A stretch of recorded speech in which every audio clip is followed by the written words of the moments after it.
En los años 90 sabemos que hubo dos juicios muy mediáticos que acapararon la atención de la gente. Incluso se cree que uno de ellos opacó al otro. El primero fue la batalla legal de los hermanos Menéndez, Eric y Lyle, que estaban condenados a cadena perpetua finalmente por acabar con sus padres en agosto del 89, y que luego evidentemente mucha gente hace unos meses conoció este caso por la serie de Netflix Monstruos.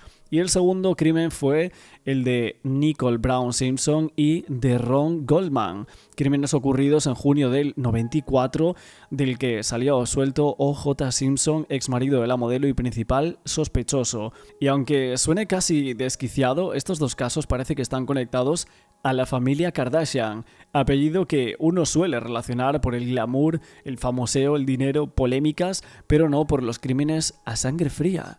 Y es que Robert Kardashian, papá de Kim, Khloe, Rob y Kourtney, decía: ellos no son monstruos, formó parte del equipo legal que logró la absolución de O.J. Simpson. Y 30 años después, su hija Kim Kardashian sabemos que aboga por la libertad de los hermanos Menéndez. De hecho, la empresaria visitó a los criminales en la cárcel. Además, escribió un ensayo difundido por la NBC News donde aseguraba que ellos para nada eran los monstruos eran sus padres. Y es que hay que recordar que Eric y Lyle tenían 21 y 18 cuando acabaron ese 20 de agosto del 89 con sus padres a tiros en Beverly Hills, y el jurado de Los Ángeles los acusaba de crimen en primer grado en diciembre del 92. Pese a esa defensa que siempre puso sobre la mesa los hermanos en cuanto a los abusos, y también muchas evidencias por parte de sus familiares y otro tipo de cosas como cartas, etc., y los malos tratos a los que el padre había sometido a los jóvenes, finalmente sí fueron condenados. Pero el juicio se anulaba en el 93 porque el jurado no fue capaz de llegar a ese veredicto y volvió a repetirse en el 96. Aunque ahora tenemos nuevas pruebas, aparte del tema de Roy Rosselló y Menudo, esa nueva carta de un primo que databa de finales de los 80. Y es que la Kardashian, que ya los había visitado en prisión junto al actor Cooper Koch, su hermana Khloe Kardashian, su mamá Kris Jenner y un productor de cine, había pedido la libertad para los hermanos diciendo que eran hombres amables, inteligentes y honestos. La influencer no los excusaba de los crímenes ni de su comportamiento antes, durante y después de los hechos, pero valoraba que el juicio y el castigo que recibieron esos hermanos fueron desproporcionados, más propios de un asesino en serie que de dos individuos que habían soportado años y años de abuso por parte de las mismas personas a las que querían y en las que confiaban. También explicaba que los hermanos tenían un expediente disciplinario ejemplar y habían obtenido varios títulos universitarios, habían trabajado como cuidadores de ancianos encarcelados en hospicios y habían sido mentores en programas universitarios comprometidos con la retribución a los demás. Es verdad que en la serie de Netflix se menciona que Eric conoció a O.J. Simpson en prisión, quien salió suelto gracias al trabajo del amigo de Robert Kardashian, el fallecido pero reconocido abogado que ejercía durante más de una década antes de dedicarse a los negocios familiares. Y es que tras los hechos, O.J. Simpson encontró refugio en el hogar de los Kardashian durante más de 6 meses y de hecho el patriarca del clan estuvo a su lado hasta la solución. Sin embargo, el caso no estuvo exento de polémicas, ya que para la opinión popular OJ siempre fue el culpable de esos hechos. Incluso en el año 2017 Netflix estrenaba un documental sobre la relación entre estos dos hombres titulado Kardashian: The Man Who Saved O.J. Simpson, donde se planteaba que el famoso abogado podría incluso haber eliminado evidencias que implicarían al deportista. En este caso, obviamente muchos medios de comunicación, etcétera, se preguntaban si sería Kim en esta oportunidad la encargada de hacer algo por los hermanos Menéndez y volver a poner en su apellido un caso emblemático. Si bien ella no es abogada representante, pero sí puso sobre la mesa el tema. Luego de esa petición de la familia por reabrir el caso, que pronto se sabrá si es posible o no que salgan de prisión. También hay que decir que, según el libro de Menendez Murders de Robert Rang, todos se reunieron en la prisión central hablando de Eric, Lyle y O.J. Simpson. Parece ser que esa prisión que estaba en el condado de Los Ángeles, prisión de hombres, justo cuando Lyle y Eric estaban o llevaban más de 4 años encarcelados. Y así, tras su infame persecución en el 1994, O.J. Simpson acabó en la celda contigua a la de Eric Menéndez, siendo advertido por él mismo del implacable escrutinio mediático que le esperaba. Además, Eric le aconsejaba que evitara hablar de su caso con los guardias y otros reclusos, y le escribía una carta instándolo a pensar mucho más en su vida y en su futuro. Asimismo, y tal como revela la docuserie de Menendez Murders, asimismo, parece ser que fue el menor de los hermanos Lyle quien ayudó al atleta a contactar con Johnny Cochran, el abogado que tendría un papel clave posteriormente en su juicio. Y es que parece ser que Lyle mantuvo varias conversaciones con O.J. Simpson en esa cárcel, estuvieron en comunicación, tuvieron más de 100 conversaciones según el medio o portal Biography, mientras esperaban reunirse con sus abogados. Lyle quería la culpabilidad del deportista, por lo que sugería que aceptara un acuerdo con la fiscalía. No obstante, el atleta parecía más preocupado en cuidar su reputación por encima de cualquier cosa. Lo cierto es que ambas historias se separarían el 3 de octubre del 95, cuando Simpson fue declarado inocente de doble homicidio, y los Menéndez, por su parte, tuvieron que aceptar su condena por crimen en primer grado y doble cadena perpetua. Muchos se preguntan si realmente debería ser al revés. Quien tendría que haber llevado esa condena tendría que haber sido O.J. Simpson y no los hermanos Menéndez. También en declaraciones para The Menendez Murders, Eric Tells All, el menor de los hermanos aseguraba que el veredicto de O.J. tuvo un efecto muy negativo en su caso. Como ese veredicto fue impactante, existía la sensación de que se había producido una injusticia tremenda y que ahora íbamos a tener que corregirla con cada acusado que apareciese. Y nosotros éramos el siguiente acusado. Y para sorpresa de muchos, el episodio 8 de Monsters de Lyle Lang, Eric Menendez Story, concluye con O.J. Simpson siendo conducido al mismo pabellón que Eric Menendez. Allí este último habla con su nuevo compañero desde su celda y le da consejos, tal y como parece que ocurría en la vida real. El caso de O.J. Simpson literalmente es uno de los casos más mediáticos de la historia de los Estados Unidos, que fue un juicio penal llevado a cabo en la Corte Superior de Los Ángeles, en el que el exjugador estrella de la National Football League y actor O.J. fue juzgado por 2 cargos de crimen por las muertes de su ex esposa Nicole Brown Simpson y Ronald Goldman, amiga de esta, ocurridos el 12 de junio del 94, un juicio que se extendía por 11 meses, desde la toma de juramento a los miembros del jurado el 9 de noviembre del 1994 y también las declaraciones iniciales que se realizaron el 24 de enero del 95. Y un veredicto final el 3 de octubre del mismo año, el 1995, cuando Simpson fue declarado no culpable. Sabemos que la fiscalía en aquel caso ofreció evidencia circunstancial para demostrar la supuesta culpabilidad de Simpson. El análisis de ADN de sangre descubierta en un par de calcetines de Simpson encontrada en su habitación probó que la misma pertenecía a Brown. La sangre tenía características de ADN que coincidían en solo 1 entre 1.700 millones, con probabilidades disminuyendo a 1 en 21 millones. Ambos calcetines tenían aproximadamente 20 manchas de sangre. La misma produjo un patrón similar en ambos lados de los calcetines. De hecho, un doctor del Laboratorio de Ciencias Forenses de la Policía Estatal de Connecticut colocó una gota de sangre en el calcetín cuando él mismo no estaba utilizándolo. Lee también testificaba que el procedimiento utilizado para pero de hecho se dijo que podría haber sido un procedimiento utilizado para la recolección de los calcetines lo que podría haber provocado esa contaminación. También el análisis de ADN de sangre encontrada dentro, fuera y cerca del Bronco de Simpson revelaba rastros de sangre del mismo, de Brown y de Goldman.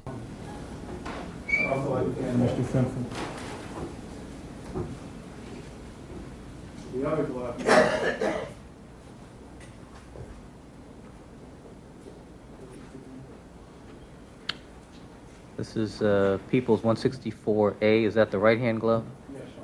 All right. And Mr. Simpson's indicating that his fingers are all the way into the glove you're on. All right. Thank you, counsel.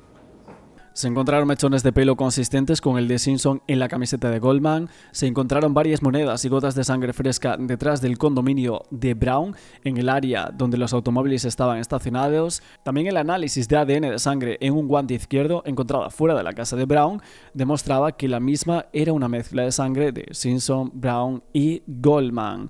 Pese a que el guante estaba empapado de sangre, no habían gotas yendo hacia o desde ese guante. No se encontraron tampoco restos en el área del guante, excepto en el mismo. La defensa planteaba que si se comparaba la cantidad de sangre que había sido extraída de Simpson para diferentes pruebas con la cantidad que quedaba, se podía constatar que habían desaparecido 1,5 mililitros de la misma, afirmando que la cantidad era suficiente para enmarcar al defendido en los crímenes de Brown y Goldman. También otros oficiales encontraron registros de arresto indicando que Simpson había sido acusado de golpear a Nicole Brown en el 1989. Se mostraron a la corte fotos del rostro de Brown magullado, maltratado, justo en ese ataque.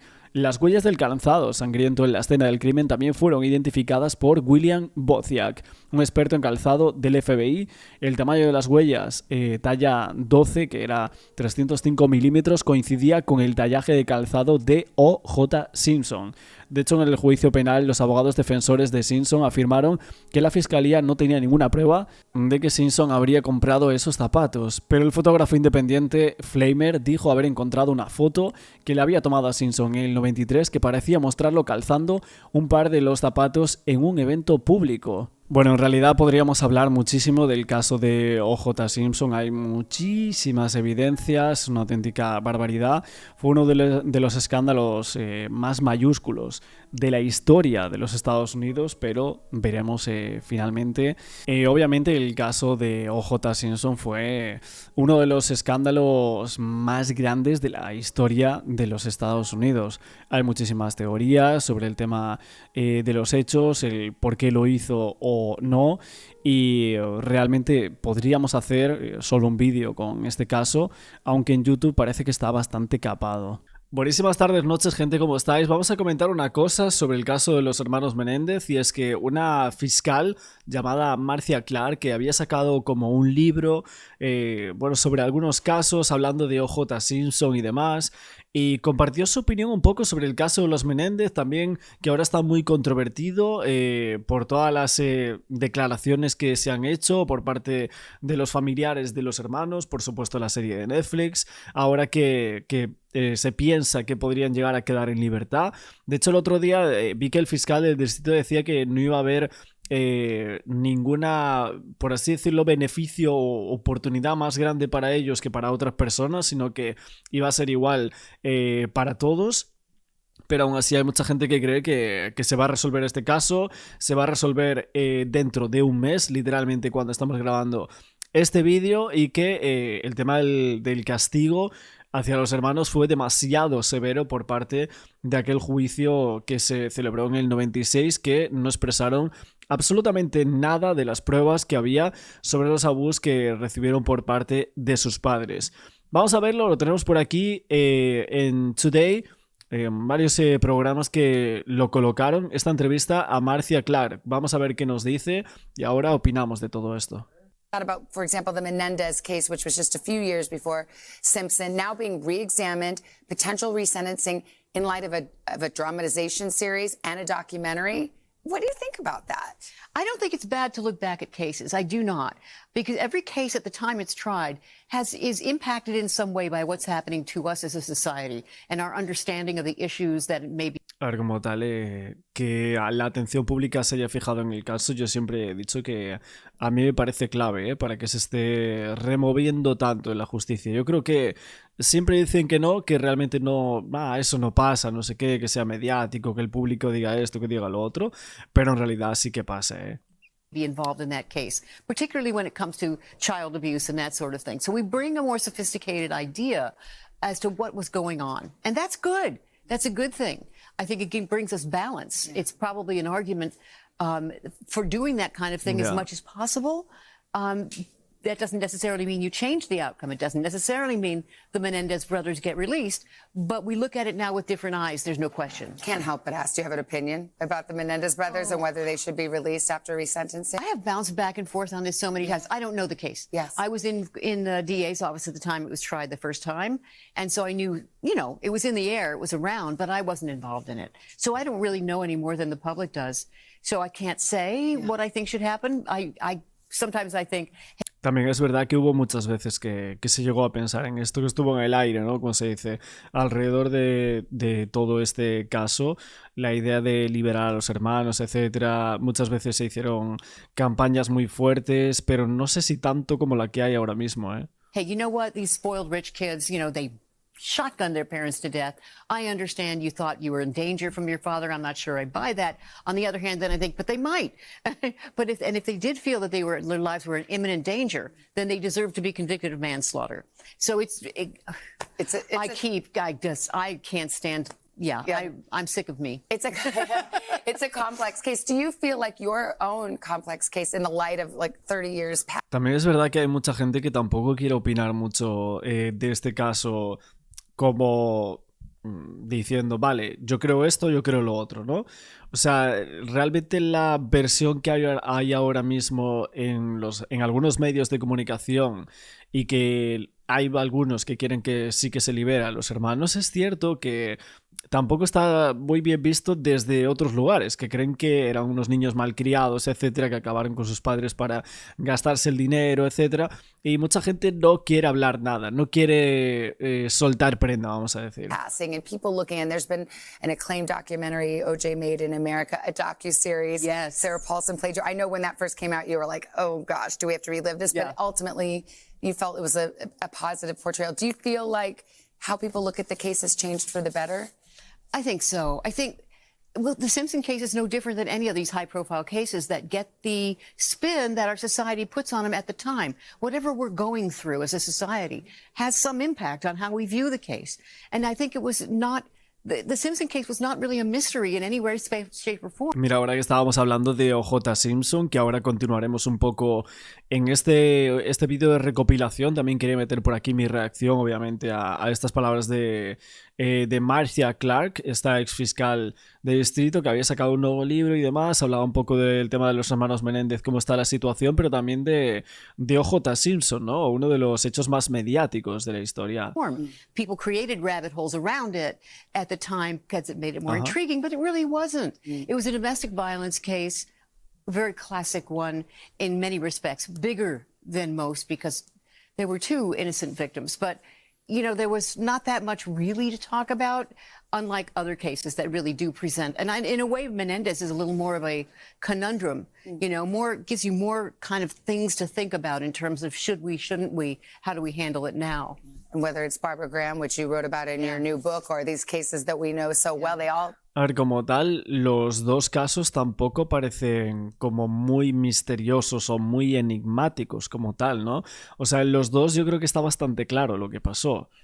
En los dos casos, el de los Menéndez, por supuesto, en el 89 y luego un poco más tarde el de O.J. Simpson, ¿no? Que yo creo, sinceramente, que todo está bastante claro, o bueno, hay muchas personas que así lo tienen claro, no sé vosotros qué pensáis también de ese caso, ¿no?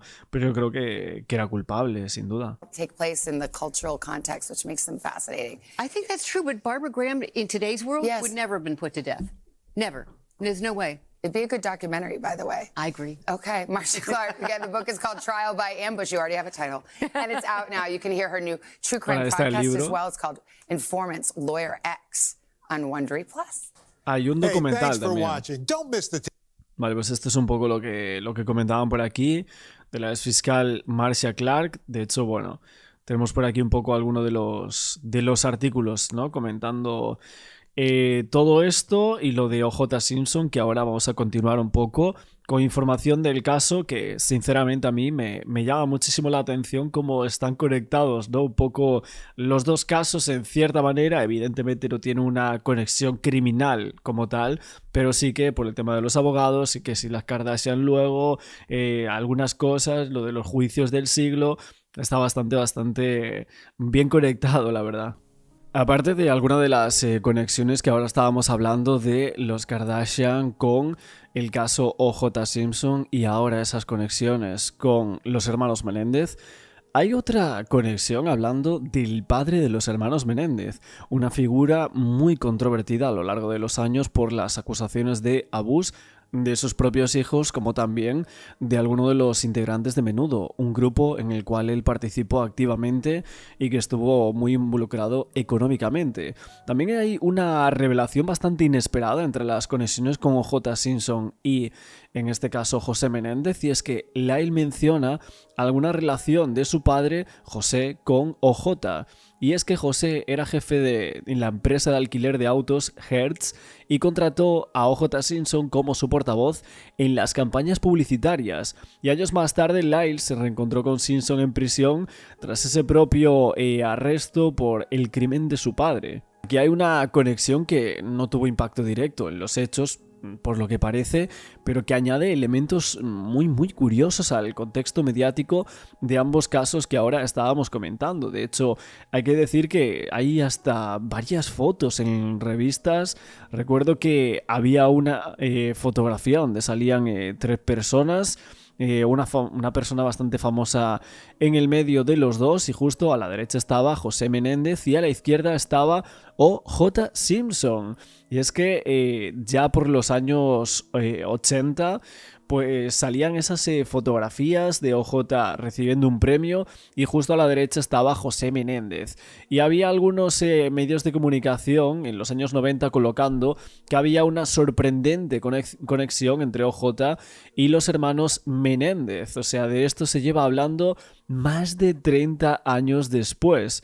Algo que no habría salido mucho en fechas anteriores a cuando esté grabando este vídeo, pero es cierto que también nos preguntamos si O.J. y, en este caso, los hermanos se habían conocido en la vida real, pero no en la cárcel, sino anteriormente. Lo que se dice es que supuestamente O.J. cenó en la casa de los Menéndez en New Jersey y que incluso jugó al fútbol con Eric y Lyle en el patio trasero cuando eran preadolescentes. Esto es algo bastante llamativo, y es que toda esta situación, ahora hablábamos obviamente de esa familia tan famosa de los Kardashian, pero esto es una locura. O sea, realmente un asesino de su esposa, etcétera, que sería O.J. Simpson, que bueno, realmente él ya no salió culpable, pero los hermanos sí. Pero esta conexión que poca gente sabía y que algunas de estas fotos aquí detallan lo que realmente pasó y cómo también era clave el tema de esa empresa llamada Hertz. Y es que los hermanos Menéndez sí que hicieron revelaciones bastante impactantes que muchos conocemos en esos nuevos documentales. Describían la desesperación y el miedo que habían sentido antes de tomar la decisión de acabar con la vida de sus padres. Los hermanos sí admitieron después que, en este caso, habían acabado con la vida de sus padres, mientras que por otro lado J. Simpson nunca dijo que acabó con la vida de su expareja. Aún así, los hermanos dijeron que fue debido al abuso físico y sexo que sufrieron a manos de su padre e incluso también de su madre. Los testimonios de Lyle y Eric aportaron una visión más personal y emocional de los hechos, alejándose de la narrativa mediática que en su momento los presentó como fríos y calculadores. A través de múltiples entrevistas telefónicas, también los hermanos expresaron el profundo impacto que tuvo en sus vidas el control absoluto de su padre y que éste ejercía sobre ellos, y cómo ese ambiente de abuso constante les llevó a hacer lo que hicieron. Y es que Eric relata su asombro por el hecho de que la policía no les tratara como sospechosos inmediatos, a pesar de que ambos tenían residuos de pólvora en las manos y no tenían ninguna coartada sólida. Las autoridades no les realizaron pruebas y simplemente los dejaron ir. Muy mal, y es que Eric confesaba que esperaba que lo arrestaran de inmediato. Aseguraba: si me hubieran presionado no habría podido soportar ningún interrogatorio.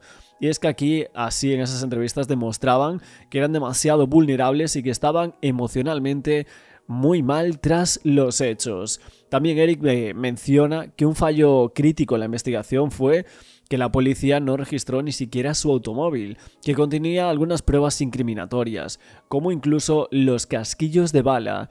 Ese error permitió que los hermanos evadieran la sospecha inicial y postergaran su arresto, y es que Eric recuerda que esa noche estaba en shock y creía que bajo circunstancias normales no habrían pasado mucho tiempo libres tras los hechos, ya que no tomaron ni una sola precaución para ocultar las pruebas. El problema para la fiscalía llegó cuando Lyle y Eric Menéndez gastaron grandes sumas de dinero heredado en artículos de lujo como relojes, un Porsche, un Jeep Wrangler. Sin embargo, en el documental ambos insisten en que estas compras no fueron para celebrar su libertad, sino que reflejaban su intento de encubrir el profundo dolor emocional que tenían y sentían. Y es que Lyle recuerda que lloraba todas las noches y que estaba profundamente angustiado durante esos meses, mientras que Eric declara que es absurdo pensar que la estaban pasando bien en esos instantes. Y es que uno de los momentos más controvertidos del documental es cuando Eric Menéndez revela que se arrepintió de los crímenes solo 10 segundos después. Solo 10 segundos después de haber disparado. Ese arrepentimiento fue un tema constante en sus declaraciones durante el juicio y manifestaba incluso en los dibujos que Eric realizaba como parte de su terapia. En una de las ilustraciones él lee la frase: "No voy a dejar que vuelvas a tocar a mi hermano nunca más". Esto reflejaba la desesperación por proteger a Lyle, su hermano, del abuso de su padre. Primero fue él y luego también fue Lyle. Y él no quería que tocase más a su hermano. Mucha gente dice que en su cabeza era defender a su hermano a vida o muerte. Eric y Lyle afirmaron en el documental que temían que sus padres planeaban acabar con su vida para evitar que los abusos fueran descubiertos, y ese temor fue lo que los llevó a comprar las armas el día anterior a los hechos. Eric describe cómo en la noche del crimen sintió que si no actuaba iba a fallecer, y ese pánico fue el detonante que los empujó a cometer los hechos, creyendo que estaban luchando por su supervivencia, algo que muchas de las personas que siguen este caso no creen. Es verdad que se refleja una profunda culpa que sienten los dos hermanos por lo sucedido, y es que Lyle se pregunta si al cometer el crimen habría salvado realmente a su hermano o si en cambio los condenó a ambos. Una reflexión emocional que era una constante en su relato en los juicios, y es que Eric por su parte revelaba que involucrar a Lyle en los hechos era una de las mayores fuentes de remordimiento que tenía hasta el día de hoy. Esto añade una dimensión pues un poco más humana quizás a la historia, y es que como tal el suceso y los hechos que se relatan aquí son tremendos. Lyle menciona que las nuevas generaciones, especialmente a través de plataformas como TikTok, Instagram y YouTube, han mostrado muchísima empatía hacia su caso. Jóvenes que parecen entender mejor los abusos que sufrieron, algo que no fue considerado con la misma sensibilidad en los años 90. Lyle afirma incluso que lo entienden de una manera que las generaciones mayores ni siquiera lo hacen. Esto habría renovado esa esperanza de ambos hermanos de recibir un trato más justo en el futuro y a lo mejor salir en libertad 30 años después. Después de todo lo que ha pasado en esa cárcel, de supuestamente conocer a algunos de los mayores asesinos de la historia, y en este caso a O.J. Simpson, del cual ahora estábamos hablando, y esas extrañas conexiones que podemos hablar hoy por aquí, que realmente son bastante raras, que son casualidades tremendas en los Estados Unidos, de uno de los dos casos, vamos a decir, más mediáticos de la historia de los Estados Unidos. Ahora mismo el caso de los hermanos Menéndez está bastante en auge por el tema de si podrían o no salir en libertad. Esa serie de Netflix, otras series que han salido en anteriores ocasiones. Obviamente Netflix opaca todo, pero hay películas, hay otras series me parece que en Amazon Prime. Por ejemplo, los libros de Robert Rand y por supuesto alguna de las canales de YouTube que también siguen un poco el tema a raíz de las nuevas acusaciones. También es cierto que después de tantos y tantos años después, y obviamente las evidencias que hay de uno y otro caso, el caso de los hermanos Menéndez, ahora están hablando los fiscales, por ejemplo George Gascon y otro fiscal actualmente.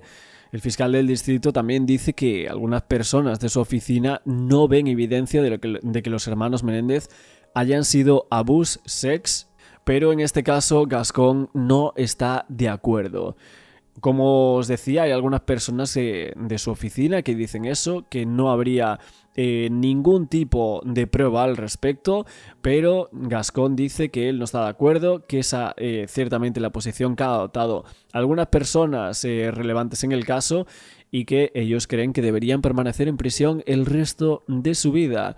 Lo que pasa es que esa prueba de las acusaciones de Roy Rosselló, ex miembro de la banda puertorriqueña y otra de las supuestas denuncias que habría interpuesto ciertas personas de la banda Menudo. Incluso se habla de Ricky Martin, que muchos no quieren hablar.